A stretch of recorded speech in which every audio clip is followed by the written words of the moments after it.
நமச்சிவாய வாழ்க. நாதன்தாள் வாழ்க. இமைப்பொழுதும் என் நெஞ்சில் நீங்காதான் தாழ் வாழ்க.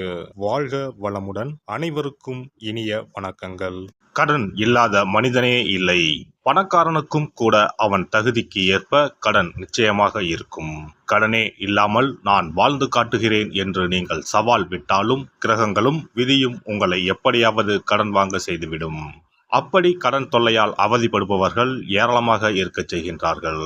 பல்வேறு பரிகாரங்களை செய்து கடன் தீர வேண்டிக் கொள்கின்றனர்.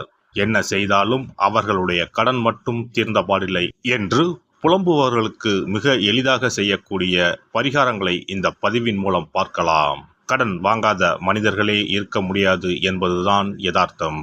மனிதர்கள் மட்டுமா, எல்லா நாடுகளும் கூட கடன் வாங்குகின்றன. ஆனானப்பட்ட திருப்பதி வெங்கடாஜலபதி சுவாமியே கடன் வாங்கித்தான் கல்யாணம் செய்து கொண்டார். எனவே கடன் வாங்குவது சகஜம். அதை கட்டுப்பாட்டுக்குள் வைத்து வாழ்க்கையை செவ்வனே நடத்த வேண்டும் என்பதே பெரியோர்களின் கட்டளை. பசியோடு கூட உறங்கலாம், கடனோடு உறங்காதே என்பது ஆன்மீகம் காட்டும் அறிவுரை. ஜோதிடத்தில் நமது முன்னோர்கள் மிக முக்கியமான விஷயங்களை சூட்சமான முறையில் சொல்லியிருக்கிறார்கள். ஒவ்வொரு ராசிக்கும் கடன்கள் அடைவதற்காக என்னென்ன செய்ய வேண்டும், எவையெல்லாம் செய்யக்கூடாது, எந்தெந்த கடவுளை வழிபடலாம் என்ற பரிகார முறைகளையும் சொல்லியிருக்கிறார்கள். ஒவ்வொரு ராசிக்கும் 2ஆம் வீடு தனஸ்தானம் என்று அழைக்கப்படுகிறது. இதன் மூலம் ஒருவரின் பொருளாதாரம் சம்பந்தமான விஷயங்களை தெரிந்து கொள்ள முடியும். ஒவ்வொரு ராசியின் 6ஆம் வீடு ரண ருண ரோகஸ்தானம் என்று அழைக்கப்படும். ஒவ்வொருவருடைய மன சம்பந்தமான வலி, உடல் சம்பந்தமான வலி, ஆரோக்கியம், கடன் போன்றவைகளை நாம் 6ஆம் இடத்தின் மூலமாக தெரிந்து கொள்ளலாம். ஒருவருடைய ஜாதகத்தில் 6ஆம் இடத்தில், லக்னத்திற்கு 6ஆம் இடத்தில் எந்த கிரகம் இருந்தால் எந்த மாதிரியான பலன்கள் ஏற்படும் என்பதை பற்றி பார்க்கலாம்.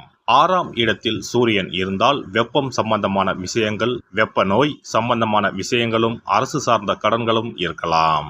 சந்திரன் இருந்தால் நீர் சம்பந்தமான பிரச்சனைகளும், சீக்கிரமே அடையக்கூடிய கடனும் இருக்கலாம். செவ்வாய் இருந்தால் இரத்தம் சம்பந்தமான பிரச்சனைகளும், பூமி சம்பந்தமான கடனும் இருக்கலாம். இவர்களுக்கு மருத்துவ செலவுகள் அடிக்கடி ஏற்படும். புதன் இருந்தால் நரம்பு சம்பந்தமான பிரச்சனைகளும், பணம் சம்பந்தமான பிரச்சனைகளும் இருக்கலாம். குரு இருந்தால் வயிறு சம்பந்தமான பிரச்சனைகளும், தெய்வ கடன் சம்பந்தமான விஷயங்களும் இருக்கலாம். சுக்கிரன் இருந்தால் மறைவிடங்களில் பிரச்சனைகளும், கொடுக்கல் வாங்கலில் சில சிரமங்களும் இருக்கலாம். சனி இருந்தால் முழங்கால், முழங்கை, இடுப்பு சம்பந்தமான இடங்களில் பிரச்சனைகளும், பூமி சம்பந்தமான இடங்களில் பிரச்சனைகளும் இருக்கலாம். ராகு இருந்தால் முகம் சம்பந்தமான பிரச்சனைகளும், பூர்வீக வழியில் சொத்துக்கள் பிரச்சனைகளும் இருக்கலாம். கேது இருந்தால் ஞாபக மறதி சம்பந்தமான விஷயங்களில் சிறிது இரக்கங்களும், கையிருப்பு சம்பந்தமான பிரச்சனைகளும் ஏற்படும். இனி உங்கள் ராசிக்கான கடன் தொல்லை நீக்கும் வழிபாடுகள் என்ன, ஆன்மீகம் காட்டும் பரிகாரங்கள் என்னென்ன, செல்ல வேண்டிய ஸ்தலம் என்ன என்பதனை பற்றி காண்போம். உங்கள் வாழ்வில் கடன் அடைந்து வளமும் நலமும் செல்வ செழிப்பும் பெற்று வாழ்வில் உயரிய நிலையை அடைய எல்லாம் வல்ல எம்பெருமானை வேண்டி விரும்பி கேட்டுக்கொள்கிறேன். மேசராசி. இவர்கள் சரராசியில் பிறந்தவர்கள். பிடிவாத குணம் அதிகம் உடையவர்களாகவும் எடுத்த முடிவை யாருக்காகவும் மாற்றிக்கொள்ள மாட்டார்கள். மனதில் ஒன்று வைத்துக்கொண்டு வெளியில் வேறு பேசத் தெரியாதவர்கள். மனதில் தோன்றுவதை உடனே சொல்லக்கூடியவர்களாக இருப்பார்கள். இரத்த சம்பந்தமான உறவுகளுக்கு அதிக முக்கியத்துவம் தருபவர்களாகவும் இவர்கள் இருப்பார்கள். உணவின் சுவைக்கு அதிக முக்கியத்துவம் தருவார்கள். தனிமையை விரும்புவார்கள். அடுத்தவர்கள் தன்னை பாராட்ட வேண்டும் என நினைப்பவர்கள் இவர்கள். பேசும் பேச்சில் கவர்ச்சி அதிகம் இருக்கும். மனதில் தைரியம் அதிகம் உள்ளவர்கள். இவர்கள் செவ்வாயின் ஆதிக்கத்தில் பிறந்ததனால் இவர்களுக்கு சொந்தமாக வீடு, மனை, வாகனம், பூமி உண்டு. மேசராசிக்காரர்களுக்கு தனஸ்தானமாக ரிஷபமும், ரணருண ரோகஸ்தானமாக கன்னியும் வருகிறது. எதிரிகளை மன வலிமையாலும் உடல் வலிமையாலும் துவம்சம் செய்யக்கூடிய அளவிற்கு இவர்களுக்கு வலிமை உண்டு. இவர்கள் வளர்ப்பிறையில் வியாழன் சனிக்கிழமைகளிலும், தேய்பிறையில் செவ்வாயிலும் கடன் கொடுக்கவோ வாங்குவதையோ தவிர்ப்பது நன்மை தரும். தொழில் செய்வதை விட வேலைக்கு செல்வது இவர்களுக்கு நன்மை தரும். கொடுத்த வேலையை சரியான நேரத்தில் முடிக்கும் திறன் உடையவர்கள். முதலீடு செய்யும் பொழுது இவர்களே முதலீடு செய்யாமல் வேறு ஒருவரிடம் கொடுத்து செய்வது நன்மை அளிக்கும். வாராகி அம்மனை வழிபடுவதன் மூலம் நன்மைகள் அதிகம் ஏற்படும். கடன் அடைக்கும் போது கிழக்கு அல்லது தெற்கு நோக்கி கடனை அடைப்பது நன்மை தரும். ஞாயிறு, செவ்வாய், வியாழன் ஆகிய கிழமைகளில் கடனை அடைப்பதை தொடங்கினால் சீக்கிரம் கடன் அடையும். புதன் ஹோரையில் கடன்களை அடைப்பது இவர்களுக்கு நன்மையை கொடுக்கும். செல்ல வேண்டிய ஸ்தலம் உத்திர கோசமங்கை மங்களநாத சுவாமி கோவிலுக்கு சென்று மரகத நடராஜரை தரிசித்து வாருங்கள். இத்தலம் ராமநாதபுரம் மாவட்டத்தில் இருந்து 10 கிலோமீட்டர் முன்பாகவே வலதுபுறமாக பிரிந்து செல்லும் தூத்துக்குடி திருச்செந்தூர் சாலையில் சென்று இவ்வூரை அடையலாம். பரிகாரம்: தயிரை கொண்டு ஏதேனும் மஞ்சள் நிற இனிப்பு பண்டம் தயார் செய்து ஒவ்வொரு வெள்ளியும் மாலை வேளையில் பசுவுக்கு கொடுத்து வர கடன்கள் நீங்கி வளம் பெறலாம். சிறப்பு வழிபாடு: குலதெய்வ வழிபாடு குறைகளை தீர்க்கும். முந்தைய வினைகளின் காரணமாக உண்டான கடன் தொல்லைகளிலிருந்து மீள குலதெய்வ வழிபாடு உங்களுக்கு துணை செய்யும். 3 பௌர்ணமிகள் தொடர்ந்து குலதெய்வ வழிபாடு செய்து வந்தால் கடன் தொல்லை படிப்படியாக குறையும்.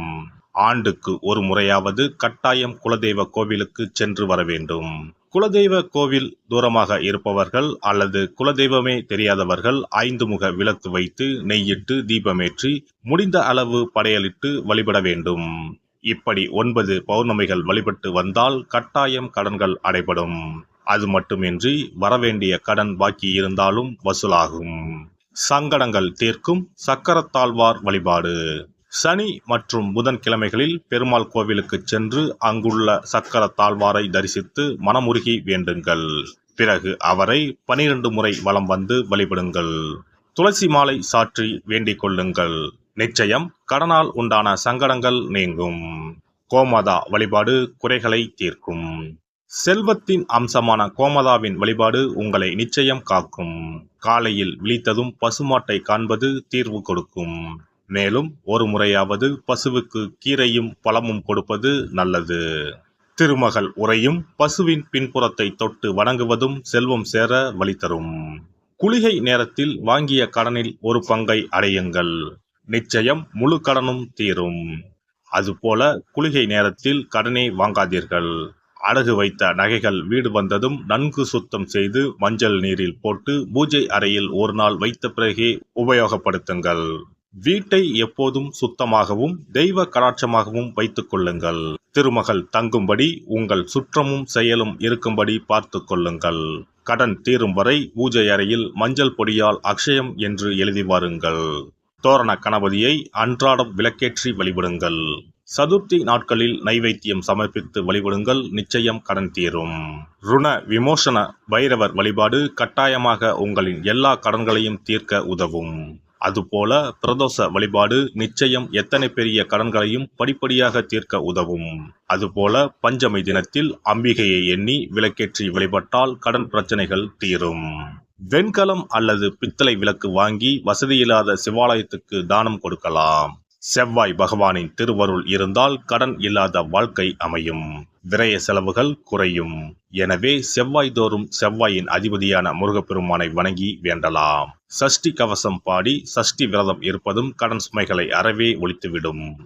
எல்லாம் வல்ல இறையருளால் நீங்களும் உங்கள் அன்பு குடும்பமும் உடல் நலம், நீலாயுள், நிறை செல்வம், உயர் புகழ், மெய்ஞானம் ஓங்கி வாழ்க வளமுடன். இந்த வீடியோ பதிவு உங்களுக்கு பிடித்திருந்தால் லைக் பண்ணுங்க, கமெண்ட் பண்ணுங்க, ஷேர் பண்ணுங்க, மறக்காம சப்ஸ்கிரைப் பண்ணுங்க. பக்கத்துல இருக்கிற பெல் பட்டனை கிளிக் பண்ணுங்க. நன்றி, வணக்கம். ஓம் நமச்சிவாய. சிவாய நம.